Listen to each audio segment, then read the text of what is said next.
When your cat stretches right as you walk into the room, they've just deliberately made themselves physically unable to escape or defend themselves in front of you. That's not their body loosening up. That's a choice that works directly against their deepest survival instincts. And they're making it because of you specifically. And here's what makes this even more remarkable. Researchers studying feline attachment have found that this behavior doesn't happen around just anyone.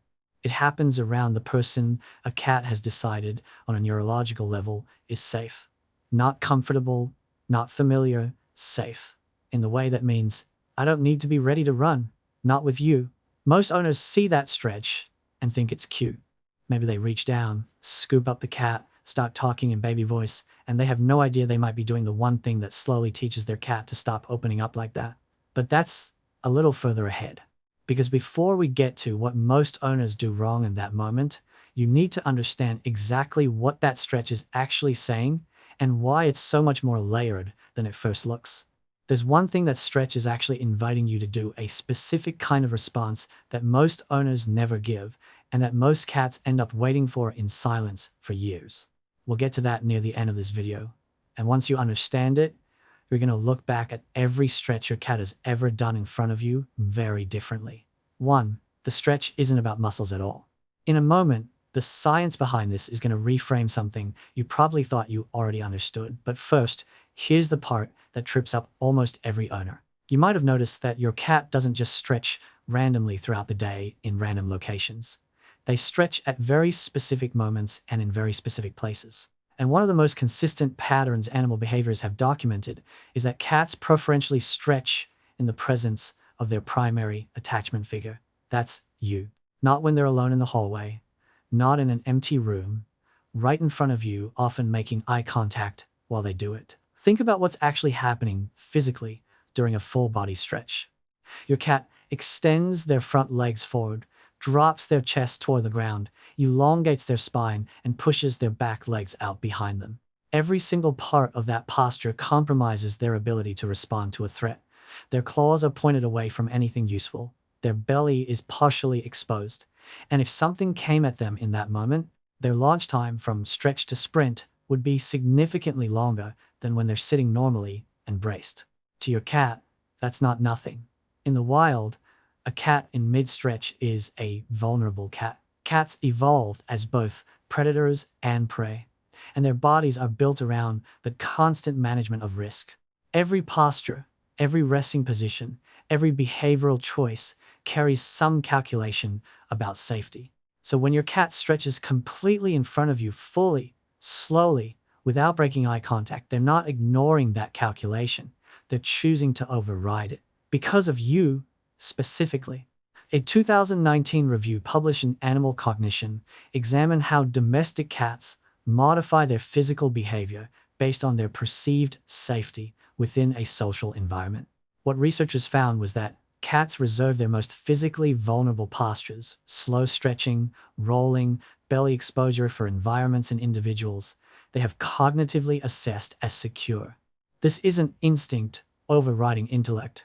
It's both working together, and the conclusion they reach is, this person won't hurt me. This person is safe. Most owners never know their cat ran that calculation. And most owners go their cat's entire life never fully appreciating what it means when that calculation comes back positive. 2, not every stretch is saying the same thing. Here's where it gets really interesting, and this is the part that, once you learn it, you genuinely cannot unsee it. Cats actually have distinct stretch types, and each one carries a different message. Most people look at all of them and see the same behavior, but they're not the same at all. Once you start reading the difference, your cat's body language becomes something entirely new to you. The first is the full forward stretch. Both front legs extended all the way out, chest dropped low, whole back engaged, back legs pushing out behind. This is the deepest form of the signal. It's your cat saying, I am completely at ease, and I want you to witness that. It takes the most time, exposes the most body, and requires the most trust to perform.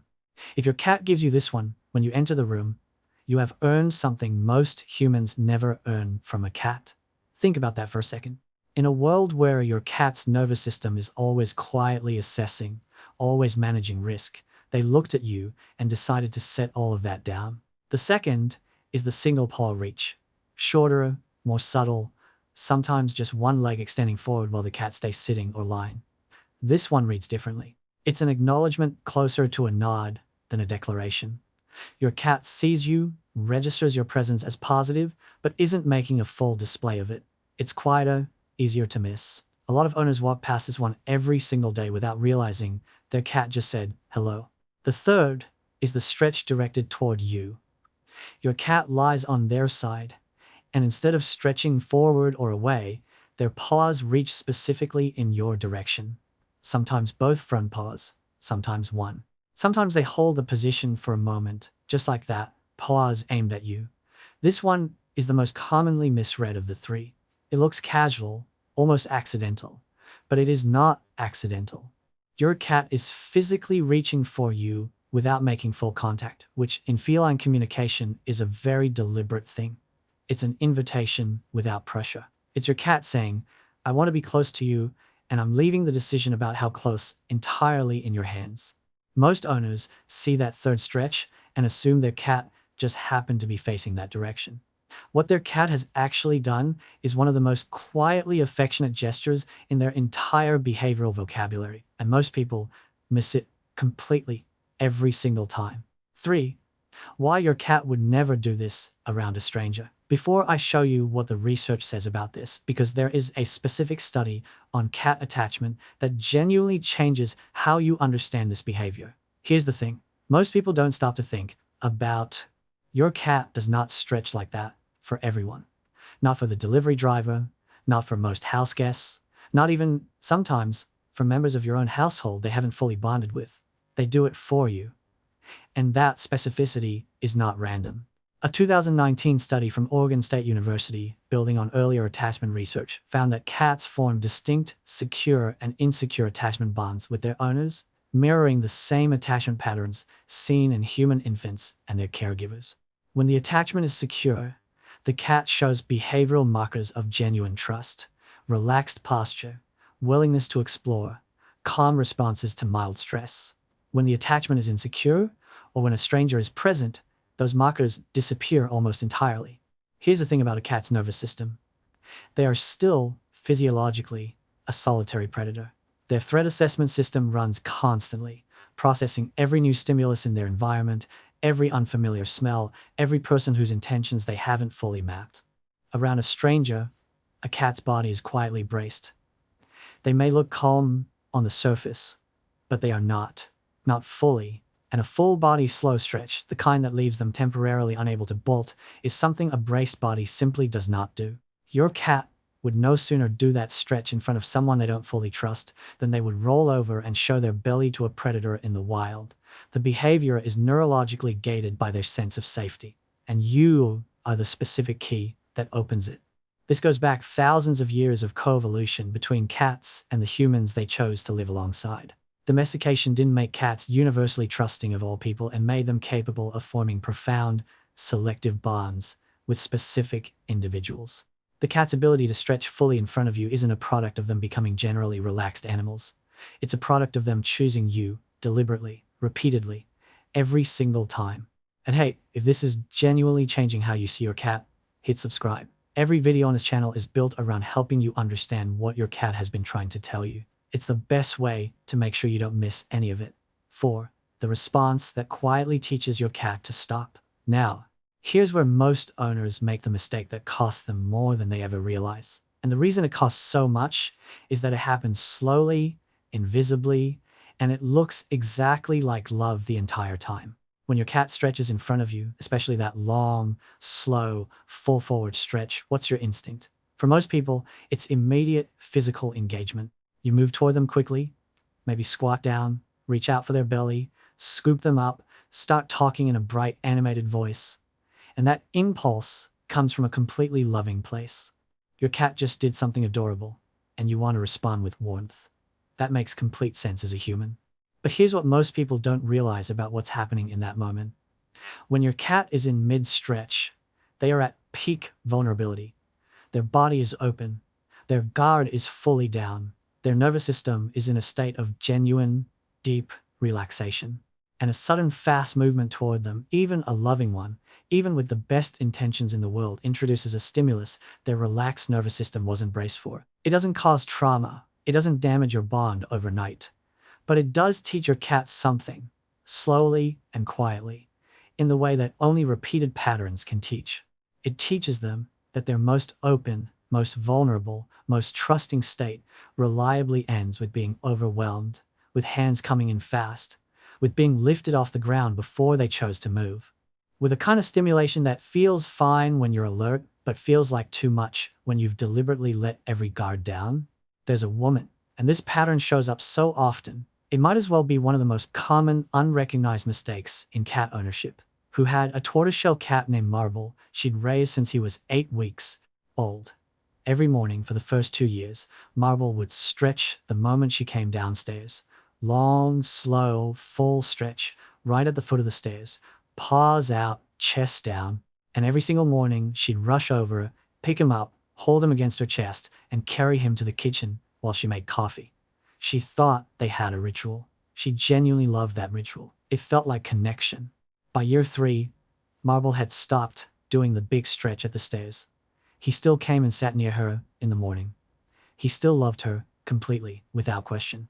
But the stretch was gone, or it happened later, in another room, when she wasn't standing right there. She assumed he was getting older, maybe less playful, maybe more independent, the way cats sometimes get.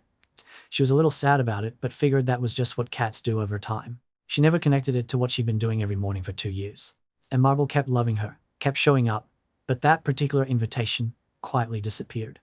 We'll come back to Marble in a moment, because his story doesn't end there. 5. What your cat actually needs from you in that moment. Stay with me, because this next part is the one that changes how you see everything that's come before it. The right response to your cat's stretch has almost nothing to do with your hands.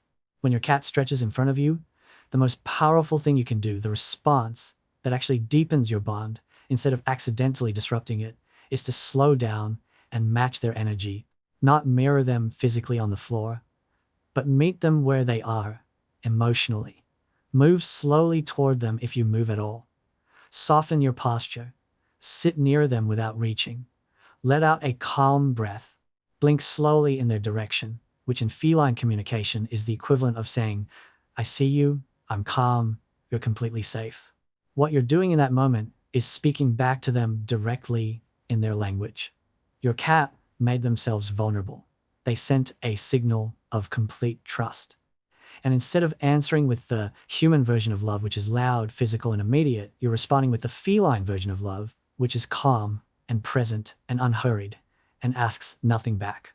Researchers studying interspecies communication have documented that cats are extraordinarily sensitive to the body language and energy of their owners. A 2020 study from the University of Portsmouth found that cats actively seek out and respond positively to owners who mirror calm, slow physical cues, and that these interactions were associated with longer, more relaxed engagement periods than interactions initiated with fast, physically stimulating approaches. To your cat, when you slow down and sit quietly in response to their stretch, you've just passed the most important test they know how to give.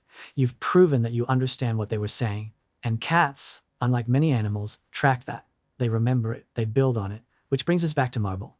The woman eventually found a cat behaviorist online who helped her understand that the morning ritual she'd been interrupting for 2 years had never been about being picked up. Marble had been asking her, every single morning, at the bottom of those stairs, to just be with him, quietly. Still, for a few minutes before the day started, she'd been answering that invitation by picking him up and carrying him into the kitchen, which to her felt like love, and to Marble felt like the invitation being cancelled every single time before it could go anywhere. She changed her response. Not dramatically, she just stopped rushing down the stairs. She sat on the bottom step instead. She blinked slowly in his direction and waited. Within about 2 weeks, the big stretch came back. Not at the foot of the stairs at first, but closer and closer, until one morning he stretched right between her feet and then sat down on them. He didn't need to be held. He just needed her to stay. That's the thing most owners wish they'd understood sooner. Your cat doesn't need you to do more. They need you to do less, and mean it more. 6. What the stretch has been asking you for all along. Remember at the very beginning of this video when I said there's one thing that Stretch is actually inviting you to do a specific response that most owners never give, that most cats end up waiting for in silence for years? This is it. That Stretch isn't just a trust signal. It isn't just vulnerability on display. It's an opening. Your cat is creating a specific kind of moment. A small, quiet window where everything they're communicating lands in one gesture. I'm here. I'm completely open. Come be with me. Not with toys, not with food, not with motion or excitement or affection that asks something back from them. Just be here. Present. Calm. Yours and theirs both for a few minutes. Cats don't ask for things the way humans do. They can't tap you on the shoulder and tell you they've been alone all day and they'd like you to sit on the floor with them and not look at your phone. They can't say, I've missed you, and I need you to know that, and I need you to stay for a moment. They communicate everything through behavior. And the stretch, that full, slow, deliberate stretch in your direction, is one of the most articulate things they know how to say. In cat language, it means, this is my most open moment, and I'm choosing to have it next to you. This goes back to something fundamental about how cats experience attachment. In the wild, true stillness with another living being is rare and precious. It requires complete mutual trust. Predators don't rest fully in each other's presence. Prey animals don't expose their soft spots unless they're certain. But your cat, who carries all of that evolutionary weight in their nervous system every hour of every day, looks at you and puts it down completely. They go still and open and present, and they do it right in front of you because you are the one being in their entire world who makes that possible. The heartbreaking thing, the thing that sits with you once you truly understand it, is that most cats make that invitation dozens, maybe hundreds of times over the course of their lives. And most owners receive it without ever knowing it was being offered. They smile, they move on, they go about their day, and their cat watches them walk away from a door that was held wide open. The cat doesn't stop loving them. The cat doesn't give up, not really. But those moments of pure offering happen less and less, because the invitation keeps going unanswered. And even the most devoted cat eventually learns to ask more quietly. Your cat has been choosing you in the most vulnerable, most deliberate way they know how. Every stretch in front of you has been a small act of love, offered not with noise or drama, but with stillness, with openness, with a quiet, repeated decision that you are the one living being on earth in whose presence they don't need to be ready for anything. The next time your cat stretches when they see you, slow down. Sit with it for a moment before you reach for them. Let them be open in front of you without rushing in to fill the space with your hands or your voice. Because what they're doing in that moment isn't waiting for you to come to them. They're just glad you're here.